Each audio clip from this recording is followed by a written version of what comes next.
sistema de integração que comanda, que controla, que coordena as nossas funções voluntárias ou involuntárias. Esse é o sistema nervoso, a partir da formação e condução dos impulsos nervosos formados pelas células nervosas, entre elas neurônios e aquelas que ficam entre os neurônios que auxiliaram na condução do impulso, que foram os gliócitos ou células da glia. O nosso sistema nervoso possui uma divisão anatômica, chamada de estrutural, que vimos anteriormente, e uma divisão funcional. A divisão estrutural, divisão anatômica, vista anteriormente, seria sistema nervoso central, encéfalo e medula espinhal, e sistema nervoso periférico, que são os nervos e gânglios que unem a central às diversas partes do corpo. Hoje veremos a divisão funcional, como funciona o sistema nervoso. Aí você fala, mas Daltro, como assim? Como funciona? Quem comanda aquilo que é voluntário e aquilo que é involuntário, que depende ou não depende da vontade do indivíduo, ok? Então, fechando nossa última aula de sistema nervoso com a divisão funcional, como que ele funciona? Comandando o que é voluntário, aquilo que é involuntário. Antes de começar a mostrar para vocês a divisão funcional, eu quero que você entenda que é uma divisão do sistema nervoso periférico. É uma parte estrutural que apresenta uma divisão funcional, tá? Estruturalmente, anatomicamente, central e periférico. Essa divisão funcional, ela pertence ao periférico, com algumas participações da central, mas, no geral, questões que você vai encontrar de provas de vestibular, a divisão funcional é uma divisão do sistema nervoso periférico, que une a central às diversas partes do corpo, tá? Funcionalmente, nós dividimos o sistema nervoso em somático e autônomo. O que é algo somático, né? Somático é o ramo do sistema nervoso periférico que comanda aquilo que é voluntário, de acordo com a minha vontade, de acordo com a vontade do indivíduo. E qual seria essa musculatura que acontece de forma consciente, de acordo com a minha vontade? Como abrir e fechar a mão, por exemplo. É a musculatura estriada esquelética. Você lembra dela? Aquela que movimenta o esqueleto, o bíceps, o tríceps, os peitorais. Essa musculatura chamada estriada esquelética, ela é voluntária de acordo com a minha vontade, de acordo com a vontade do indivíduo, ela é consciente, né? O comando é consciente. E quem realiza o comando dessa parte voluntária é o sistema nervoso somático, também chamado da vida de relação, que é a relação nossa com o dia a dia, né? De forma voluntária. Sistema nervoso somático ou da vida de relação. E temos ainda o sistema nervoso autônomo. O que é algo autônomo? Autônomo, independente, sozinho, que não depende de ninguém. Ele é o quê? Involuntário. Então, o autônomo comanda aquilo que é involuntário, que não depende da minha vontade, que não depende da vontade do indivíduo. Autônomo, sozinho, independente. Ele é involuntário, independente, que não depende da minha vontade. Nós conhecemos duas musculaturas, a lisa, que compõe, por exemplo, os órgãos internos, esôfago, estômago, intestino, útero, bexiga, até a parede dos vasinhos sanguíneos, muito importante isso, né? E a musculatura estriada cardíaca, que é o miocárdio, já que os batimentos são involuntários também. Então, o chamado autônomo comanda aquilo que é involuntário, que é independente, que não depende da minha vontade, tem atuação inconsciente. A musculatura lisa dos órgãos internos, e a musculatura estriada cardíaca, miocárdio, batimentos cardíacos, por exemplo. Certo? Vamos colocar na tela, então. Quer dizer que a parte voluntária, ela é o somático, comanda a estriada esquelética, e o involuntário seria o sistema nervoso autônomo, a musculatura lisa dos órgãos internos, dos vasos sanguíneos e a estriada cardíaca. Porém, essa parte autônoma tem uma subdivisão. Já que é algo inconsciente, exemplo, o coração, de forma inconsciente, de acordo com o momento, de acordo com a situação. O coração não depende da minha vontade, ele pode aumentar a contração, aumentar os batimentos, ou de acordo com o momento eu posso reduzir os batimentos. Isso acontece de uma forma inconsciente e involuntária. O mesmo acontece com os vasinhos, que podem dilatar ou sofrer constricção. Acontece com os brônquios, que podem dilatar ou também sofrer constricção. O útero, quando relaxa, quando contrai. Então, esses órgãos internos têm dois momentos, um momento de ativação e um momento de inibição. Quer dizer que o autônomo divide-se em dois, alguém para acelerar, alguém para retardar, alguém para ativar e alguém para inibir. Nós chamamos de simpático e parasimpático. Deixa eu contar uma história para você, então. Vamos supor que você levou um susto, né? Mais uma vez, você pulou Você não, que não, é coisa muito feia. Alguém pulou na casa do vizinho para roubar jabuticaba, coisa horrorosa, para pegar jabuticaba sem autorização do vizinho, vamos dizer assim. E essa pessoa pegou, fez aquele paninho com a barriga, com a blusinha, foi pegando jabuticaba, mas tinha uma placa, cão bravo, né? E de repente você pegando a jabuticaba, aquela coisa horrorosa. Coração, pupila dilatou. O que aconteceu naquele momento? Você pode ver que são coisas involuntárias, são atos involuntários, pupila dilatando, coração aumentando o batimento cardíaco, né? Naquele momento, o sistema nervoso autônomo simpático, primeira subdivisão do autônomo, fez o coração bater mais rápido, a pupila dilatar, o objetivo do coração bater mais rápido, bombear mais sangue para o corpo inteiro, levando oxigênio, principalmente para as pernas, para que eu possa sair correndo, cabelo no vento, não é? Então você vai sair correndo. Por que a pupila dilata? Para poder enxergar melhor. Cadê o cachorro? Cadê o gato? Cadê o rinoceronte? Cadê o bicho? Não é? Eu quero enxergar o que está acontecendo. Então, por isso que a pupila dilatou. Então, várias coisas, vários sinais acontecem no seu corpo, para que eu possa reagir àquela situação de perigo. Esse é o simpático. Eu pulo o muro, nem colocar a mão no muro, parece o Jasper. Você lembra do Jasper? Uma coisa mais saudosista, né? Ele pula o muro, nem põe a mão no muro, e chega do outro lado, respirando, quando ele olha lá, ele viu, era um chihuahua, pipipi, aquela coisa mais sensível, mais bonitinha. Aí ele acalma. Nesse momento, quando ele acalma, o coração volta a bater um pouco mais devagar, não é? Nesse momento, atuou alguém que é o contrário do simpático. O que é o contrário do simpático? Antipático? Não. Parasimpático. Ó, parou o simpático. Tá vendo? Para o simpático. E quando para o simpático, o coração volta a reduzir os batimentos, a pupila volta a contrair, diminuindo o campo visual. Não há necessidade mais de aumentar o campo visual como antes, em situação de estresse, socorro, perigo e emergência. Então, perceba que o autônomo divide-se em dois, simpático e parasimpático, de acordo com a situação, ativação ou inibição, tá? Então, o autônomo divide-se em simpático, obviamente, e parasimpático.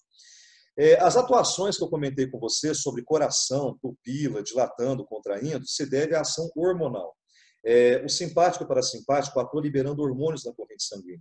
São esses hormônios que desempenham esses papéis diferenciados aí. Tá? No geral, quando o simpático atua, haverá liberação de adrenalina e noradrenalina.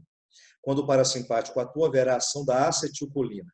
Você lembra que essas substâncias são neurotransmissores que atuam na sinapse, aquela região entre os neurônios, lembra disso? O impulso é conduzido de um neurônio para outro neurônio a partir da liberação de neurotransmissores, principalmente a adrenalina, noradrenalina e acetilcolina.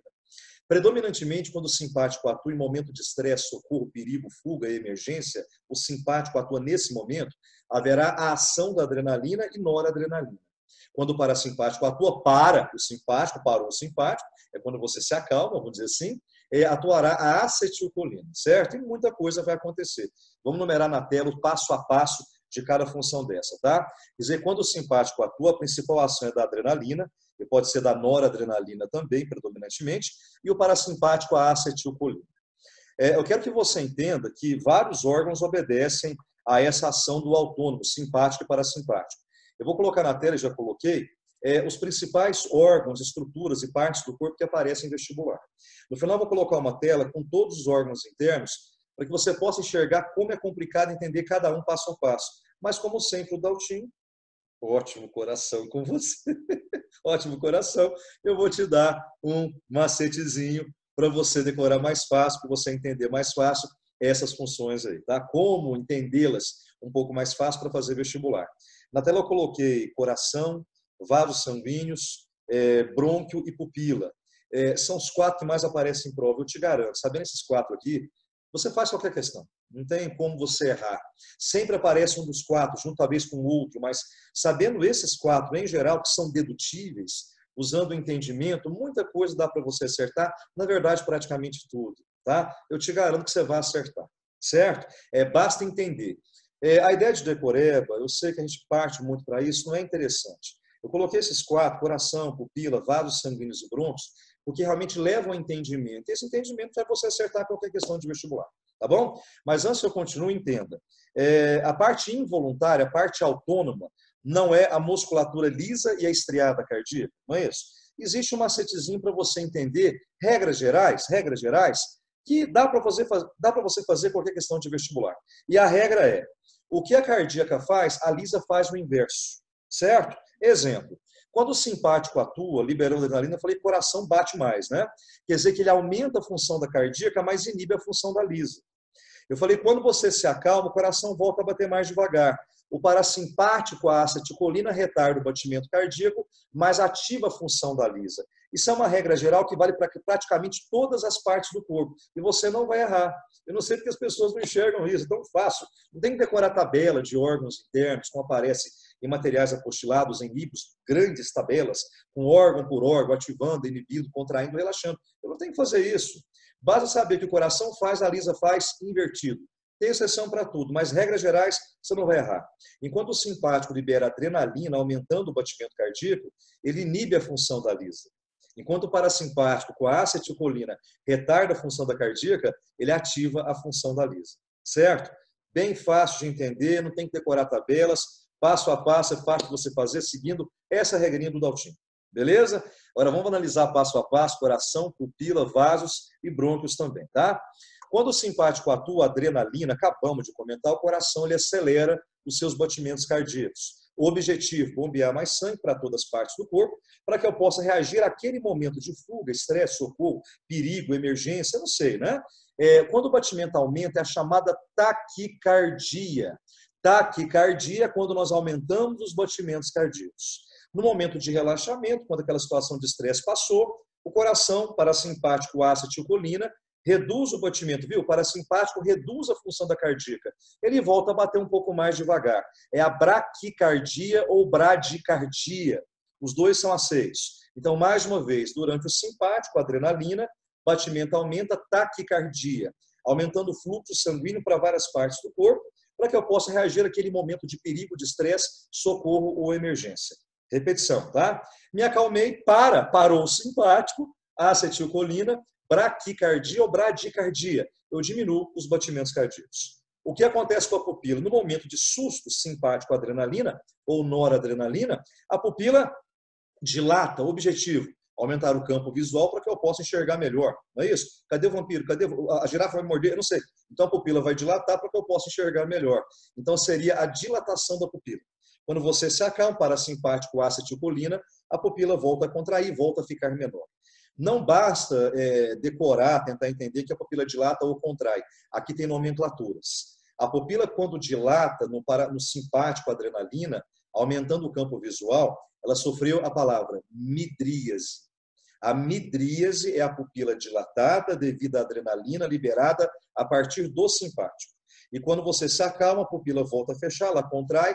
Parasimpático, acetilcolina, é uma miose. A miose é quando a pupila volta a fechar, quando ela reduz o campo visual. Beleza? Quer dizer que, então, quando a pupila, em função do simpático, a adrenalina, a pupila dilata, ela sofreu midríase, pupila dilatada.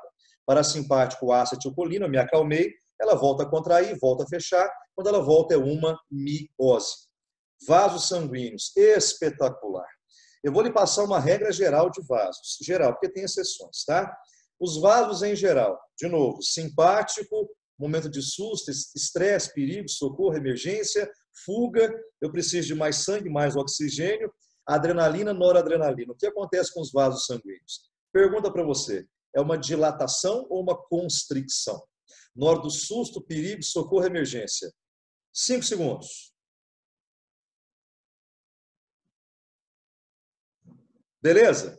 Na hora do susto, o vaso dilata ou sofre constricção?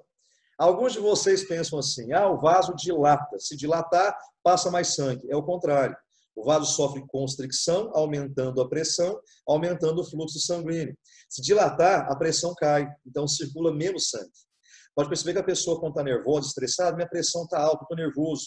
Porque no momento de estresse, perigo, socorro, emergência, o vaso sofre, no geral, constricção, aumentando a pressão, aumentando o fluxo de sangue. Quando a pessoa se acalma, parasimpático com acetilcolina, o vaso dilata e a pressão volta a cair. Você viu que entende perfeitamente? Não tem que ficar decorando um por um. Em vias gerais, tem exceção em vasos aí, mas em vias gerais, simpático, adrenalina ou noradrenalina, momento de susto, perigo, socorro, emergência, o vaso contrai, pressão aumenta, aumentando o fluxo de sangue e a distribuição de oxigênio e nutrientes, para que eu possa reagir naquele momento. Quando eu me acalmo, o vaso dilata, a pressão cai, reduzindo o fluxo de sangue. É uma vasodilatação e vasoconstricção. São os termos corretos, tá? Vamos colocar na tela, então. Quer dizer que durante o simpático, adrenalina ou noradrenalina, os vasos sofrem vasoconstricção. Os vasos fecham, aumentando a pressão, aumentando, portanto, o fluxo de sangue, aumentando a distribuição de oxigênio e nutrientes. Quando eu me acalmo, o vaso dilata, é uma vasodilatação, é uma dilatação dos vasinhos sanguíneos. O vaso dilata, aumentando o diâmetro, a pressão cai, reduzindo o fluxo de sangue. Certo? Brônquios. Você lembra o que são brônquios? Brônquios são aqueles canais cartilaginosos que levam ar para dentro dos pulmões. São dois canais que penetram nos pulmões, pulmão esquerdo e pulmão direito. No meio do pescoço e a traqueia, um canal cartilaginoso formado por anéis de cartilagem e dois canais que bifurcam a partir da traqueia e penetram nos pulmões, que são os brônquios. O que acontece com os brônquios na hora do susto, simpático, adrenalina, e quando eu me acalmo, parasimpático, acetilcolina? Vamos lá? Para você entender, é o inverso do vaso sanguíneo. O que as pessoas pensam? Simpático, adrenalina, noradrenalina, o vaso sofre constricção, pressão aumenta. E o brônquio? É o contrário, o brônquio dilata, facilitando a entrada de ar. Eu tenho que respirar melhor, claro, para poder reagir à situação de estresse, de perigo, de fuga, de socorro de emergência. O que o vaso faz, o brônquio faz o inverso. O vaso comprime, o brônquio dilata. O vaso dilata, o brônquio sofre constricção. Na hora do susto, simpático, adrenalina, o vaso sofre constricção, aumentando a pressão, aumentando o fluxo de sangue, enquanto isso o brônquio dilata, facilitando a entrada de ar. Muito legal, né? Você viu que é muito... Gente, olha aqui. Eu nem como mais hoje. Eu fico emocionado, eu me altero. É um espetáculo. Gente, é um espetáculo de matéria. Eu amo esse negócio aqui. E quando você se acalma, parasimpático... O povo está achando que eu sou doido, né? Parasimpático, acetilcolina, o vaso dilata, a pressão volta a cair, o brônquio sofre constricção e reduz a entrada de ar numa situação de perigo, socorro de emergência, certo? Vamos lá então, quer dizer que na hora do susto, simpático, adrenalina ou noradrenalina, enquanto o vaso sofre constricção, o brônquio sofre dilatação, facilitando a entrada de ar. Enquanto isso, quando eu me acalmo, parasimpático, acetilcolina, o vaso volta a dilatar, porém o brônquio ele fecha, reduzindo a entrada de ar. Ok? Mostrando os principais aspectos do simpático e parasimpático. Coração, pupila, vasos e brônquios. Eu te garanto, com esses 4, você pode acertar praticamente qualquer questão de vestibular. Seguindo também a regrinha, se vier uma exceção à regra para você, enquanto o batimento cardíaco aumenta, a lisa é inibida. Batimento reduziu, a lisa é estimulada. Sempre é o inverso para as musculaturas involuntárias, lisa e estriada cardíaca. Além do simpático e parasimpático, que são subdivisões do autônomo, há uma terceira divisão do autônomo. Mas antes disso, eu quero chamar a sua atenção para um grande detalhe. Eu falei que a divisão funcional é o sistema nervoso somático, que comanda aquilo que é voluntário, e o autônomo, que é o involuntário. Só que essa parte involuntária, eu falei que são divisões do periférico, né? Também tem a participação do SNC, do sistema nervoso central. Por quê? Lembra do tronco encefálico, mesencéfalo, ponte e bulbo? A ponte e o bulbo interferem nos batimentos cardíacos. Então, eu falei para você que o periférico tem essa divisão funcional. Somático e autônomo, simpático e parasimpático. Porém, nessa parte simpática e parasimpática, involuntária, temos também a participação do SNC, do sistema nervoso central, que atua também estimulando, comandando esses órgãos involuntários, controlando o equilíbrio, a homeostase, o equilíbrio interno entre os órgãos. Aí. Quer dizer que o autônomo divide-se em simpático e parasimpático, porém, há uma terceira divisão. É o sistema nervoso autônomo entérico. Além de simpático e parasimpático, temos o entérico, tá? Então, divisão do autônomo involuntário, simpático e parasimpático. Temos uma terceira divisão, que é o sistema nervoso entérico. É muito raro de aparecer em provas. O que é entérico? Entero quer dizer intestino. É também uma divisão do autônomo, tá? Então, tem o sistema nervoso somático, que comanda a parte voluntária, e o autônomo involuntário. E há uma participação do SNC junto com o autônomo também, com essa parte involuntária, ponte e bulbo, por exemplo. O sistema nervoso entérico é também uma subdivisão do autônomo. Então, é simpático, parasimpático e entérico. O entérico está destinado ao intestino, ao trato gastrointestinal, ao pâncreas e à vesícula biliar. Essa parte mais digestiva, ela possui neurônios próprios, então é uma parte involuntária. Ele pode atuar sozinho, totalmente involuntário, ou ter a participação também do sistema nervoso periférico. Tá? Mas um ramo involuntário que atua praticamente independente. É um conjunto de neurônios que inervam toda essa parte do trato gastrointestinal, pâncreas e vesícula biliar. Um pouco mais área vestibular, mas existe e é uma divisão do autônomo também. Beleza? Em provas de vestibular ainda você vai encontrar algumas figuras muito bonitas, mostrando toda essa inervação dessa parte simpática e parasimpática, mostrando o que acontece com cada região do corpo. Eu foquei com você algumas delas, como coração, pupila, vasos sanguíneos e brônquios. Porém, perceba que são vários órgãos, todos eles sofrem a ação do simpático e parasimpático, tá? Essas figuras eu tirei, inclusive, de provas de vestibular. São figuras, gravuras muito comuns que aparecem em provas, mostrando para você como que os órgãos reagem em função desse controle hormonal feito pelo sistema nervoso autônomo simpático e parasimpático. E fechamos esse assunto tão longo que foi o sistema nervoso. Quero agradecer sua participação, seu carinho, sua presença nas aulas. Tudo de bom, ótimo estudo para você, estou sempre à sua disposição. Beijo do Daltinho, grande abraço, até a próxima aula. Fiquem com Deus. Tchau.